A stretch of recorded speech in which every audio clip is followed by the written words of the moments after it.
walaalahan SSC intaas ma garanayaan 8 months niman xabad ay ku socotay inay garan waayaan taas it's actually very adi ma u garanaysi marka iyaga garan waayeen I think you're assuming that I think assumption as assumption kan la sameynayo inay walaalahan iloobeen taas fiir horta midaan ku sheegaya aada u qaldantiin isaga qofka dantiisa haduu garan waa adiga uma garanayso horta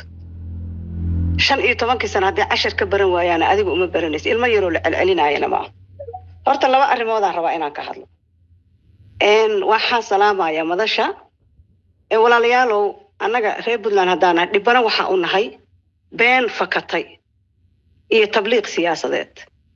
doodaha marka la qaadanayo hadaa doodaha siday u dhacayaan ka warqabtaana dooda waa la qabtaa hadii kalena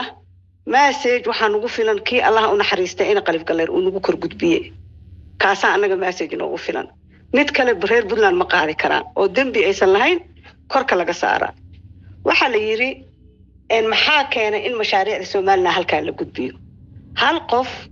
oo siyaasi ah oo dawladda Maxamed Saad Barre la soo shaqeeyay ama tii ka horreysay Cabdirashiid Arshar marka la soo shaqeeyay oo dhul bahanta ah weligiis ma imaado Garowe ismaan bataas ka jawaaba in alla intii siyaasi ahaa oo reer isqaatuma ahaa reer sool ahaa waxay ahaayeen Somaliland ahaa waxa kamid ahaa Fagare waxa kamid ahaa Qaybe waxa kamid ahaa Ali Sundule waxa kamid ahaa Saqraan intii alla intii siyaasi ahaa oo dawladaha la soo shaqeeyay waxay ahaayeen reer Somaliland kaliya halkan waxa imaaday shacab iyo garaado oo waliba Somaliland wax ka soo dhisay kala goynta Soomaaliya ka soo shaqeeyay 91 bishii May markii Somaliland la kala goynayay laba wafti oo midna ka yimid Sanaag midna Sool ka yimid baa fadhiyay 18 ergo oo halka lagu magacaabayna kaliya waxa duruuf loo sii daayay gobolka Sanaag inta kala gobolada wax duruuf lama lahayn guddi gooni ah waxa loo saaray gobolka Sanaag oo ah dhibaato inay ka jirto gobolka Sanaag guddigaasna inay soo xaliyaan laakiin Sool dhibaato kama jirin automatic waxay ahaayeen niman reer Somaliland ah dhismihii Somaliland way ka qayb qaateen markay Puntland ku soo darsoomayeen ay imaanayeen ma ahayn dad gacmahooda nadiif ay yihiin waxay ahaayeen dad Somaliland ah anaga dhibana u ah marka anaga reer Puntland waxaan dhibana u nahay labadaas gobol aan dhibana u ahayn maxaa yeelay anaga mashaariicdoodii markii mashaariicda la qaybsanayay anagana looguma soo darin waxa ka shaqeeyay wasiirka maaliyadda ninkii ahaa oo nin ahaa reer Sanaag ah baarlamaanka kii haystay wasiirka gaashaandhigga oo nin dhulbahanta ahaa waxa soo dhan waxay ka wada shaqeeyeen 5 gobol oo waqooyiga mashaariicdooda inay waqooyi qaadato 5 gobolna calanka waqooyiga ka surnaa 5 gobolna calanka waqooyiga ka surnaa oo ka babanaay sababta adi lagu soo raacsiina mashaariicda marka maxay tahay oo adi dambiile lagaaga dhigayo kow taas waa midda labaad maxaan ku haystaa aniga goboladan Sool waxay dhaheen xildhibaanada reer Sool buu rabaa Saciid Cabdullaahi Dani inuu qaato weligiis xildhibaan Sool ka yimid ma u codeeyay qof Puntland ka imaaday marka federaalka la tago su'aasha isweydiinta la taas waa xildhibaanadaada aan rabo ma xuma aan tago halka ma xuma ma ii codeeyaan weligood ma ii codeeyaan cod ma iigu rideen oo ma qaato codkiisa su'aashaasna in la isweydiiyo waa aqalka sare gobolka Sool waxa la siiyay Somaliland laba xildhibaanna waxa qaatay nimankaas Hargeysa jooga hal xildhibaanna waxa loogu soo daray saan filaayo kulay waxa jooga Ismaan galmuduga loogu daray anaga shaqo kuma lehin xildhibaanadii waxa la siiyay gobolka Sanaag maadaama gobolka Sanaag Puntland ay qayb ka hayso qaybtoodina waa laga siiyay reerkan marka aniga danta iigu jirta haday federaalka tagaana maxaan ka faa'iidaa kow oo xildhibaanadooda ma ii codeeyaan markaan u kursiga u ordaan mashaariicdoodina aniga ma la ii dhiibaayo wax dhadhama ama ku haysta waa maya anaa dhibana u ahaa gobolkan anaa dhibana u ahaa maxaa yeelay ilaa maalintii Puntland la dhisay ilaa hadda cashuurna kama qaadanin cashuurtaydaana ay isticmaalaan oo xildhibaanadooda la siiya oo dadkooda la siiya oo qoondadooda lagu siiya anigi dhibanaha ahaaba haddana dambiile la iga dhigay oo halka inta la imaado waxa leeyahay way mashaariicda ay u raaceen maxaa tiraahdaa Puntland sababta u raaci waayeen ilaa nin Somaliland daraad ahayd Somaliland wax ka dhisatay kala goynta Soomaaliya ka shaqaysatay siyaasiyiintaadii oo dhan socotay wasiirka maaliyadda socda kii gaashaan dhigaa socda baarlamaanka adaa haysta qayb muhiim ah Somaliland daraata miiska marka aniga soo fariisto adaa ila soo fariisanayso oo Somaliland maxaan ka qaban karaa marka aniga ergaan laas caana la qabsaday oo cadda la qabsaday laas caana yaa qabsaday ma qof kala qabsaday mise iyaga qabsaday yaa qabsaday laas caano ma qolo duulaana inta u imaata qabsata laas caano mise waxa qabsaday xaabsada iyo Ali Sindula qabsaday yaa qabsaday yay ahaayeen dadka ciidanka Puntland ku dhaxleynay laas caano ma dad meel kale ka yimid marka walaalayaal dambi Puntland laga galay intii hore ugu dambeysay intii horaana ku filan dhibaato iyo been carartayna intii hore ku filan mar dambe shacabka reer Puntland been fakatay ma qaadi karaan wiilkan wuxuu ku soo celceliyay erayga ah niman walaalaheen ah ani iyaga walaaltinimada maxay u garan laayeen ani walaalnimada ani kaliya maxay baray markii aan sirinta tagay Cabdirasaaq Dawdar eraygu isticmaal waxay ahayd qof walba oo daarood ah oo ka qayb qaatay halganka laas caanood shir baan u qabanayna waa la wada fariisanaya waa la wada hadlaaya ma la ii imaaday mise xamar baa la tagay xamar markii la tagay shirku ugu horeeyay iyo fadhiga ugu horeeyay fadhi uu safaray muxuu yiri 17 xildhibaan oo garow fadhiya iyo kuwa Hargeysa fadhiya waa isugu kaymid buu yiri ma anaa dhahay ma siyaasi reer Puntland yiri mooday reer Puntland laga maqlay shacab iska daa hadlaay taas waay markuu Nairobi imaaday shacabka reer Puntland ee reer qaatumo sirinta isla fadhiyo walaalo ah firdhiya miyuusan ahayn ninkii yiri shacabka reer qaatumo waa inay Xamse iyo Xasan ku daba faylaan Saciid Cabdullaahi Deni baa yiri yaa dhahay eragaas ma ogta dadka in dambi laga gala ma dambi kii in qalif galayra noogu badan noogu filan uu tusha naga saaray yaa dhahay ma waxa dhahay Deni baa wuxuu yiri shacabka reer Puntland waa inay ku daba faylaan Muuse Biixi mise firdhiya wuxuu yiri shacabka reer qaatumo waa inay ku daba faylaan Xamse Xasan aniga marka Xamse Xasan ma heshiis siyaasadeed baa naga dhaxeeyay mise loolan siyaasadeed aa naga dhaxeeyay qasbiyan waa marka labada shacab inay kala baxaan laana firdhiya kala bixiyay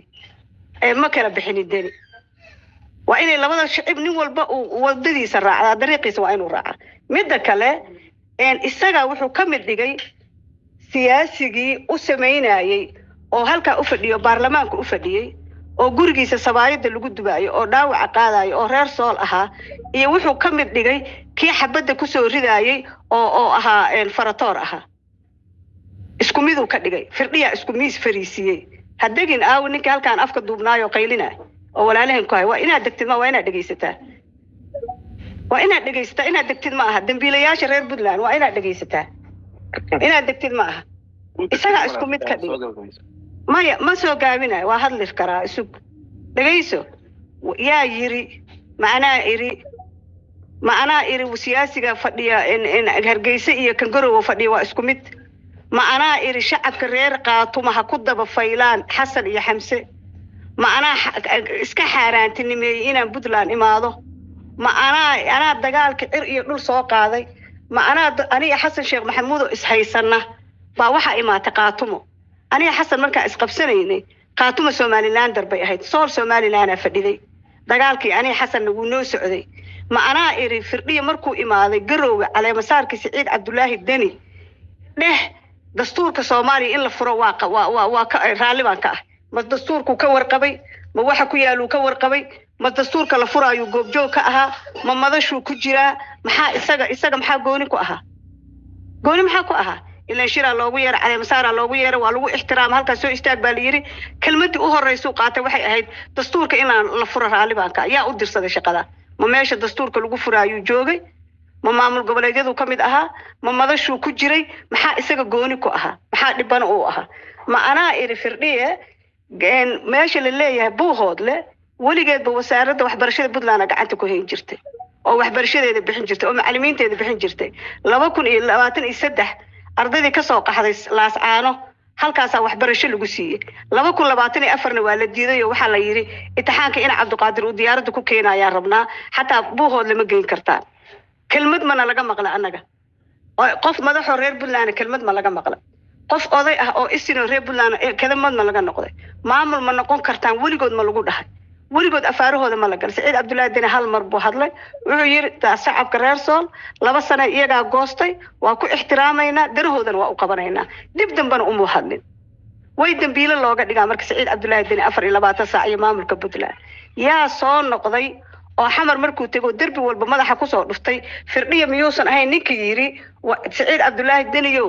xornimadeedii u dabaaldegaya imo qofkii dhahayuu ahaa ma firdhiyu ahaa mise Saciid baa yiri xilliga xornimada gaartay anaa ku imaanay yaa yiri firdhiya wuxuu yiri xilliga xornimadeeda la gaaray waa inaa imaata igala soo qayb gashaa yaa markii hore u diiday Saciid Cabdullaahi Dani inuu laas caano tago isaga u diiday markii dambana yaa u yeertay isaga u yeertay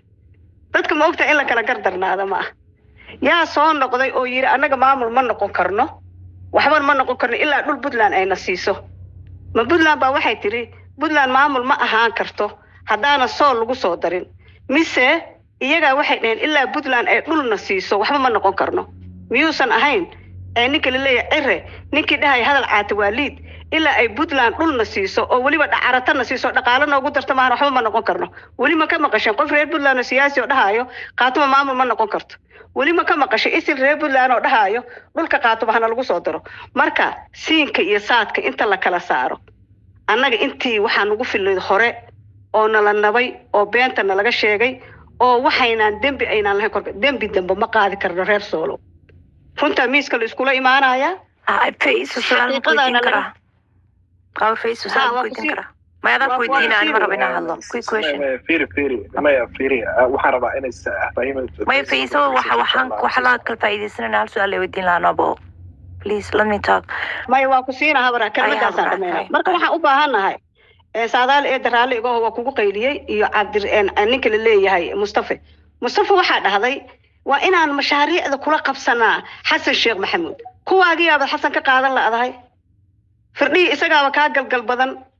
odayba hadda ka hor maqaayid intuu yimid waxa uu arkay kulaal socoto oo maawda haysa maaw markaasuu hilib yar u soo tuuray hadhowna suuqi seyladu ugu arkay iyadoo maawle markaasuu adaaba iga socod badan firdhi isagaaba Xasan isaga kiin dambeeyay adi Xasan waa hor banaanka ku saaray oo mashaariicdaada ku diiday oo waxbarashadaada ku diiday oo wax walba ku diiday adiga wax uga soo qaada taadiya Mustafa qaadan la adahay maxaadan mas'uuliyad aad shaqo kula qoorta isugu gelinaysa oo ka galay midaas taas waa anaga reer Puntland hadana wala dawladda federaalka wala qof kale wala siyaasi Puntland dara uma baani shacab reer Puntland inaan nahay in la nabo oo la dhibaateeyo halkaana waxay la soo fariistaan abniga sida Puntland hadday dan noogu jirta shalayna waxa fadhiyay tukaraq nin dhul bahanta ah